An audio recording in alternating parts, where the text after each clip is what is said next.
പ്രിയപ്പെട്ട സുഹൃത്തുക്കളെ, കേരള മുഖ്യമന്ത്രി പിണറായി വിജയൻ്റെയും അദ്ദേഹത്തിൻ്റെ സർക്കാരിൻ്റെയും കൊടിയ അഴിമതിക്കെതിരെ സമരം നടത്താനുള്ള ധാർമ്മികമായിട്ടുള്ള ഉത്തരവാദിത്വം, ധാർമ്മികമായിട്ടുള്ള ചുമതല കേരളത്തിലെ കോൺഗ്രസ് പാർട്ടിക്കില്ല എന്ന് നിങ്ങളോട് പറയാൻ വേണ്ടിയിട്ട്, എൻ്റെ പ്രേക്ഷകരോട് പറയാൻ വേണ്ടിയിട്ടാണ് ഞാൻ ഈ വീഡിയോയിലൂടെ ശ്രമിക്കാൻ പോകുന്നത്. സുഹൃത്തുക്കളെ, കഴിഞ്ഞ കുറച്ച് നാളുകളായി പിണറായി വിജയനെതിരായിട്ടുള്ള അഴിമതിക്കെതിരെ തങ്ങൾ വലിയ കുരിശുയുദ്ധം നടത്തുകയാണ് എന്നാണല്ലോ കോൺഗ്രസിൻ്റെ നേതാക്കന്മാർ പറഞ്ഞുകൊണ്ടിരിക്കുന്നത്. അഴിമതിയിൽ മുങ്ങിക്കുളിച്ച ഗവൺമെൻറ്റാണ് കേരളത്തിൽ ഭരണത്തിലിരിക്കുന്നത്. അതുകൊണ്ട് അഴിമതി പുറത്തു കൊണ്ടുവരികയും അതിനെതിരെ പോരാടുകയും ചെയ്യുക എന്നുള്ളത് കോൺഗ്രസിൻ്റെ ഉത്തരവാദിത്തമാണ് എന്ന് പറയുന്ന ഒരു പ്രതിപക്ഷ നേതാവും KPCC പ്രസിഡന്റുമൊക്കെയാണല്ലോ കേരളത്തിലുള്ളത്. അവരവകാശപ്പെടുന്നത് ഈ ഗവൺമെൻറ്റിൻ്റെ അഴിമതിക്കെതിരായിട്ടുള്ള വലിയ പോരാട്ടത്തിലാണ് അവർ ഇടപെട്ടുകൊണ്ടിരിക്കുന്നത് എന്നാണ്. എന്നാൽ ആ കോൺഗ്രസ് പാർട്ടിക്ക് CPMൻ്റെ അഴിമതിക്കെതിരെ പോരാടാനുള്ള ഒരു ധാർമ്മികമായ ഉത്തരവാദിത്വമോ അവകാശവുമില്ല എന്ന് ഒരു ഉദാഹരണം ചൂണ്ടിക്കാട്ടി എൻ്റെ പ്രേക്ഷകരോട് സൂചിപ്പിക്കാൻ വേണ്ടിയിട്ടാണ് ഞാൻ ഈ വീഡിയോയിലൂടെ ശ്രമിക്കുന്നത്. സുഹൃത്തുക്കളെ, കേരളത്തിലെ ഈ ലക്ഷക്കണക്കിന് വരുന്ന തൊഴിലാളികളുടെ സംഘടനയായിട്ടുള്ള INTUCയുടെ സംസ്ഥാന പ്രസിഡൻ്റായിട്ടുള്ള ഒരു നേതാവുണ്ട്. അയാളുടെ പേര് R ചന്ദ്രശേഖരൻ എന്നാണ്. CITU കഴിഞ്ഞാൽ പിന്നെ ഏറ്റവും കൂടുതൽ തൊഴിലാളികൾ ഉള്ള ഒരു സംഘടന INTUC ആണ്. CITUമായി താരതമ്യം ചെയ്യുമ്പോൾ വളരെ കുറച്ച് എണ്ണമേ ഉള്ളെങ്കിൽ പോലും മിക്കവാറും കേരളത്തിലെ പ്രധാനപ്പെട്ട വ്യവസായ സ്ഥാപനങ്ങളിലെല്ലാം തന്നെ സാന്നിധ്യമുള്ള ഒരു തൊഴിലാളി സംഘടനയാണ് INTUC. ആ INTUCയുടെ പ്രസിഡൻ്റായി പതിറ്റാണ്ട് കാലമായി പ്രവർത്തിച്ചു കൊണ്ടിരിക്കുന്ന ഒരു നേതാവാണ് ശ്രീമാൻ R ചന്ദ്രശേഖരൻ. ഈ R ചന്ദ്രശേഖരനുമായി ബന്ധപ്പെട്ടുകൊണ്ട് ഒരു വലിയ അഴിമതി ആരോപണം കഴിഞ്ഞ കുറേ നാളുകളായി നിലനിൽക്കുന്നുണ്ട്. UDF ഭരിക്കുന്ന കാലത്ത് തൃശ്ശൂർ കേന്ദ്രമാക്കി പ്രവർത്തിക്കുന്ന കശുവണ്ടി വികസന കോർപ്പറേഷൻ്റെ അദ്ദേഹം ചെയർമാനായിരുന്ന കാലഘട്ടത്തിൽ നടന്ന കശുവണ്ടി ഇറക്കുമതി കുംഭകോണവുമായി ബന്ധപ്പെട്ടിട്ടുള്ള ഒരു അഴിമതി കേസിൽ ഒന്നാം പ്രതിയായിരുന്നു R ചന്ദ്രശേഖരൻ എന്നാണ് എനിക്ക് തോന്നുന്നത്. ഒന്നാം പ്രതിയോ രണ്ടാം പ്രതിയോ ആയിരുന്നു, എന്തായാലും ഏറ്റവും പ്രധാനപ്പെട്ട ഒരു പ്രതിയായിരുന്നു അദ്ദേഹം. അവിടുത്തെ MD ആയിരുന്ന രതീഷ് എന്ന് പറഞ്ഞ ആളും ഇതിൽ പ്രതിയായിരുന്നു. അപ്പോൾ അന്ന് ആ UDF സർക്കാരിൻ്റെ കാലത്ത് തന്നെ ആ കുംഭകോണം പുറത്തു വന്നു. അത് അന്ന് ചീഫ് സെക്രട്ടറി ആയിരുന്ന ശ്രീമാൻ KM എബ്രഹാമിൻ്റെ ഒരു റിപ്പോർട്ടിൻ്റെ അടിസ്ഥാനത്തിലാണ് അത് പുറത്തു വന്നത്. അതിൻ്റെ തുടർ നടപടികളുമായി മുന്നോട്ട് പോയപ്പോൾ ആ അഴിമതി ആരോപണത്തിനെതിരെ പ്രത്യക്ഷ സമരവുമായി R ചന്ദ്രശേഖരൻ എന്ന് പറഞ്ഞ ഈ INTUC നേതാവ് രംഗത്ത് വന്നു. അദ്ദേഹം അന്ന് ഇതുമായി ബന്ധപ്പെട്ടൊരു സത്യാഗ്രഹം നടത്തി. ആ സത്യാഗ്രഹം അദ്ദേഹം നടത്തിയപ്പോൾ അന്ന് CPM പ്രതിപക്ഷത്തായിരുന്നു. പിണറായി വിജയൻ സംസ്ഥാന സെക്രട്ടറി ആയിരുന്നു. പിണറായി വിജയൻ വന്നിട്ടാണ് അന്ന് R ചന്ദ്രശേഖരൻ്റെ ആ സത്യാഗ്രഹം അവസാനിപ്പിച്ചത്. ആ കേസ് പിന്നീട് ഹൈക്കോടതിയുടെ പരിഗണനയ്ക്ക് വന്നു. ഹൈക്കോടതി അതിൽ CBI അന്വേഷണം പ്രഖ്യാപിച്ചു.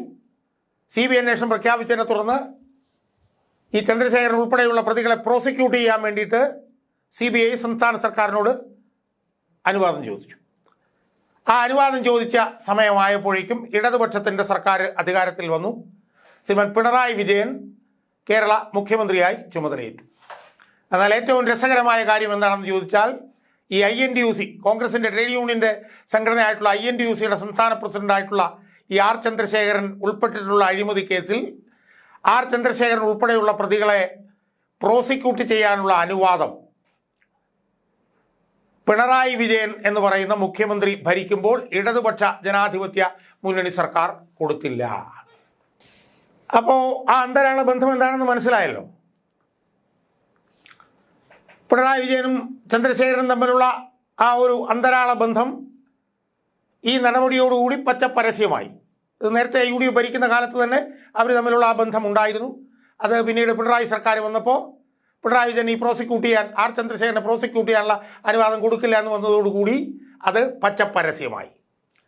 ആർ ചന്ദ്രശേഖരനാകട്ടെ പിണറായി വിജയനെതിരെ കമാന്നൊരക്ഷരം മിണ്ടാതെ ഇരിക്കുകയും ചെയ്തു. ഈ പ്രോസിക്യൂട്ട് ചെയ്യാൻ അനുവാദം കൊടുക്കാതിരുന്നതിനെതിരെ ആർ ചന്ദ്രശേഖരൻ ഹൈക്കോടതിയിൽ പോയി. കേസ് റദ്ദാക്കണമെന്നൊക്കെ ആവശ്യപ്പെട്ട് കൊണ്ടുപോയി. പക്ഷേ ഹൈക്കോടതി കേസ് റദ്ദാക്കിയില്ല എന്ന് മാത്രമല്ല, പ്രോസിക്യൂഷൻ നടപടികളുമായി മുന്നോട്ട് പോകാനുള്ള അവകാശം അന്വേഷണ ഏജൻസിക്ക് നൽകുകയും ചെയ്തു. അപ്പോൾ അത് കാണിച്ചത് എന്താണ്? അത് കാണിച്ചത് ഒരു അഴിമതി കേസിൽ INTUCയുടെ സംസ്ഥാന പ്രസിഡന്റ് പ്രതിയായി തുടർന്നു എന്നാണ്. എന്ന് പറഞ്ഞാൽ വിചാരണ നടപടികളുമായി CBIക്ക് മുന്നോട്ട് പോകാനുള്ള അനുവാദമാണ് കേരള ഹൈക്കോടതി കൊടുത്തത്. അപ്പോൾ സ്വാഭാവികമായും അഴിമതി കേസിൽ വിചാരണ ചെയ്യാൻ വേണ്ടിയിട്ടുള്ള അനുവാദം ഹൈക്കോടതി നൽകിയ സാഹചര്യത്തിൽ ഈ ആർ ചന്ദ്രശേഖരൻ എന്ന് പറഞ്ഞ ഈ കോൺഗ്രസ് INTUC നേതാവിനെ അവരുടെ പാർട്ടി സ്ഥാനത്ത് നിന്നും ഈ പറഞ്ഞ പോലെ ട്രേഡ് യൂണിയൻ്റെ ഭാരവാഹി എന്നുള്ള സ്ഥാനത്ത് നിന്നും കോൺഗ്രസ്സുകാർ മാറ്റി നിർത്തേണ്ടതായിരുന്നു. പക്ഷേ അതൊന്നും മാറ്റി നിർത്താൻ കോൺഗ്രസ്സുകാർ തയ്യാറായില്ല. അത് ഞാനുമൊക്കെ ശക്തമായി ആവശ്യപ്പെട്ടിരുന്നു. ആരും തയ്യാറായില്ല.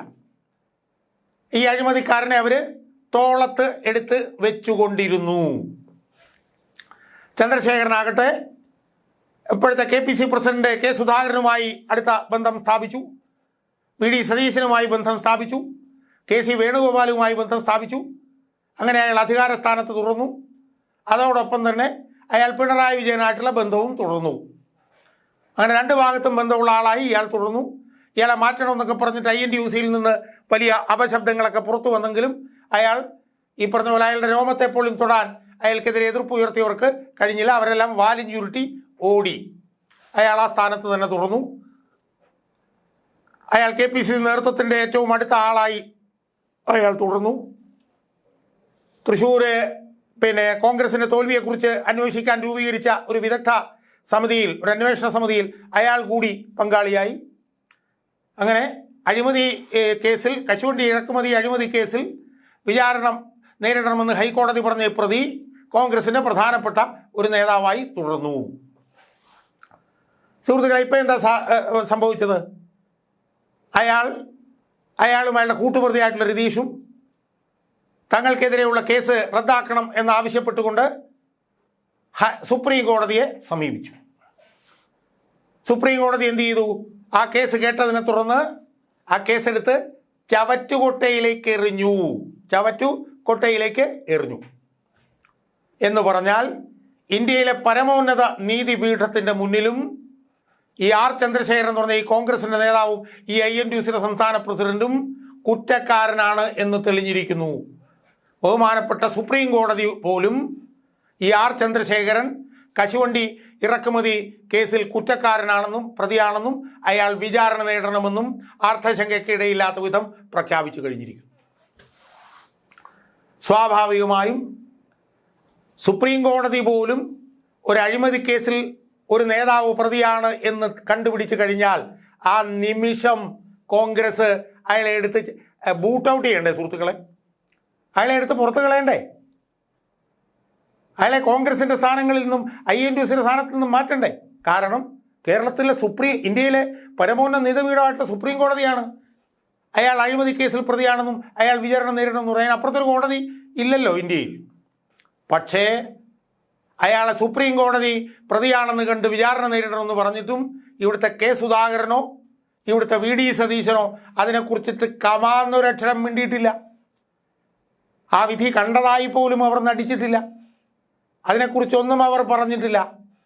അപ്പം ഞാൻ ചോദിക്കുന്നത്, ഒരു അഴിമതിക്കാരനെ സുപ്രീം കോടതി പ്രതിയാണെന്ന് അസന്നിഗ്ധമായി പറഞ്ഞ് വിചാരണ നേരിടണമെന്ന് പറഞ്ഞ ഒരു അഴിമതിക്കാരനെ തോളത്തെടുത്ത് വെച്ചുകൊണ്ട് ഈ സുധാകര സതീശ സഖ്യത്തിന് എങ്ങനെയാണ് അഴിമതിക്കെതിരായിട്ടുള്ള പോരാട്ടം ശക്തിപ്പെടുത്തി കൊണ്ടുപോകാൻ കഴിയുക എന്നുള്ളത് അവരിതിനെക്കുറിച്ചുള്ള നിലപാട് വ്യക്തമാക്കണ്ടേ?